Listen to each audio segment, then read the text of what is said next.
Welcome back to the channel. Chris Morrison, Gulfside Ministries. And what I want to do today is start looking at several popular arguments for God's existence. I'm doing this in concert with a course I'm teaching on Introduction to Apologetics. Check the link in the description below for that. I want to start looking at the Kalam Cosmological argument because that's the most important one. This is just an introduction to the argument. I plan to come back after I have done several of introductions for other arguments. I plan to come back and do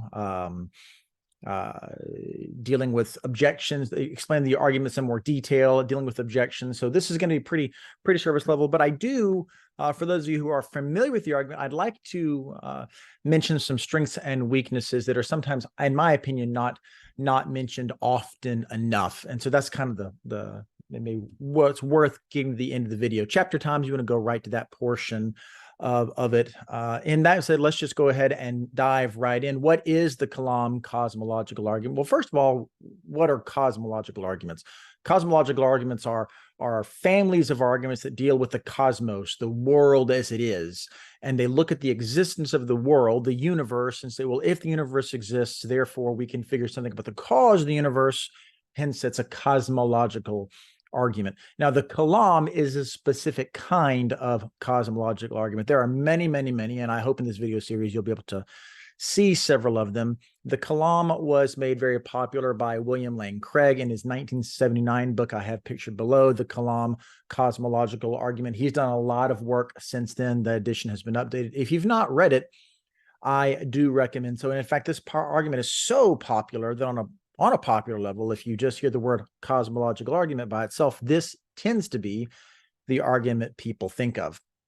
Now, the Kalam, I want to tell you up front, is a two-stage argument. I think that's the best way to understand it. A lot of people are only really familiar with the first stage. So let's just look at the first stage first. First stage first, there you go. It just says that which comes into existence must have a cause. The universe came into existence, and therefore the universe must have a cause.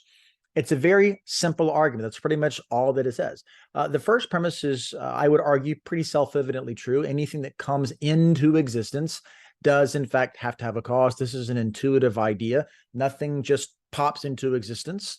I could do a little camera magic and show you that right now there is nothing in my hand, and then suddenly there is, but you're certainly not going to think that that just popped into existence by itself. In fact, you know that I did a little copy editing, a little cutting and pasting there, right? Things just don't pop into, and they do just appear. Then you go, well, what caused that?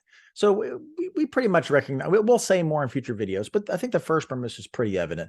The second premise is the universe came into existence. And this seems to be what modern science seems to suggest. And there's some arguments, also the fact the universe has experienced heat death, and the fact that it doesn't appear to be obvious that we can traverse an infinite number of time to get to the present. There seem to be some reasons to think the second premise is true. And so the conclusion seems pretty to follow. The universe must have had a cause. And if you stop right there, I don't think that's terribly controversial. This is obviously a very controversial argument, but I think that's fine as far as it goes. Now, most people will stop there, but actually we need to move on to the second stage of the argument, which is not the necessity of the cause, but the nature of the cause. And this can be formalized. This is not usually formalized, but it can be formalized something like this. The universe is the complete set of space-time, things in the space-time continuum. So everything that exists, all that, that's the universe. And the cause of a thing cannot be a part of a thing. And that seems to make sense. So therefore, whatever the cause of the universe is, it can't be a part of the space-time continuum. So, which is to say, the cause of the universe has to be outside of the space-time continuum. Well, then you just, by implication, if the space-time continuum is all of the things that are physical and they're temporal, things like that, and that means the first cause can't be in time, it can't be made of matter, and it can't be located anywhere in space, which starts to look a lot like a cause that is not temporal, is eternal, that is not in matter, is immaterial, so a timeless, immaterial, it's everywhere, omnipresent cause. That seems spiritual. That seems to be looking a lot like what we use when we talk about God. So that's kind of the argument. Pretty much all that it says. If you want to have a visual demonstration, I kind of like this idea right here.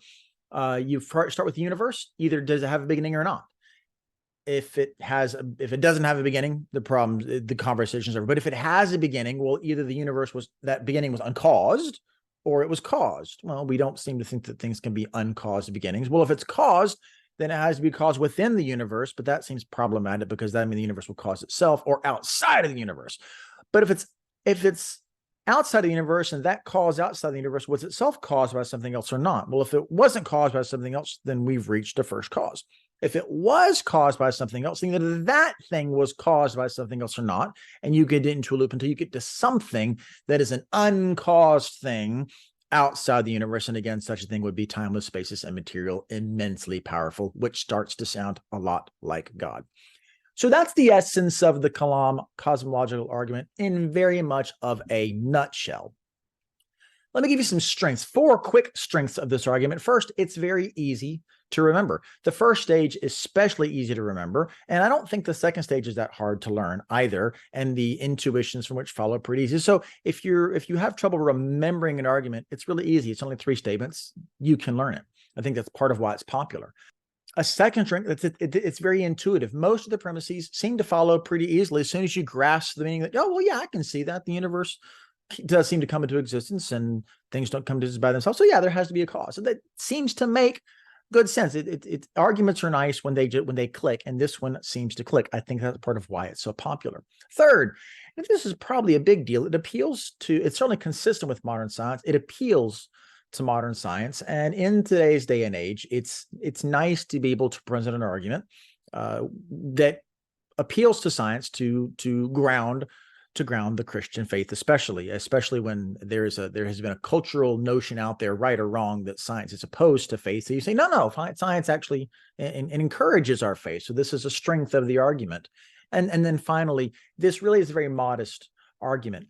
Some people may not see this, but this is one of its greater strengths. It only gets to a first cause. Now, there are some people who are precisely here will object and say, well, it doesn't get you to the God of the Bible. And that's true. Craig and others don't think that it does by itself. If you use this argument, you need to play to its strengths. Only go as far as the argument wants you to go, and it's modest. All that the argument is really saying is that there's something outside of the universe, this timeless, immaterial, space, etc., that really did cause the universe. So it's a pretty modest claim, and that's nice. It does, however, have some weaknesses, and I think these need to be understood and addressed. First of all, this is a probabilistic argument. It merely presents evidence. It's not a strict demonstration. That second premise may not be true. Scientists are still looking for ways to argue that the universe didn't come into existence, that it's always existed, and that's going to be an ongoing argument. So to address that weakness, some people try to get into philosophical difference arguments that whatever science says, the second premise that the universe came into existence has to be true. I'm telling you, that's very, very complicated. And that's a weakness because one of the strengths of this argument is supposed to be how easy it is to grasp. And when you go very deep into the weeds on the philosophical defense of the second premise, it's very counterintuitive, very difficult, and it's not obvious that most people are interested enough to want to follow that. Again, you're trying to make a scientific case, keep it modest. And I think this becomes very difficult very quickly. So just be aware that second premise is open to scientific debate, and the philosophical premises are not as easy to defend as people often assume. The third weakness is it potentially equivocates on the meaning of the word universe between stage 1 and stage 2. An equivocation is when you use the same word different ways in an argument. So 2 is a number, 1 is a number, so 2 equals 1 because they're both a number. Well, clearly that's silly. We're using the word number differently. And it may be that the first stage of the argument uses the word universe in one way, but then the second word universe, the whole notion of the universe is all of space-time. It may not be that all of space-time came into existence at one time. That doesn't seem to be immediately warranted by the second premise. I'm not saying that is the problem. I'm saying that may be the case. And that typically has to be defended a lot more than I typically see defenders go through and make the problem. There are some attempts to make that. We'll talk about them in future videos.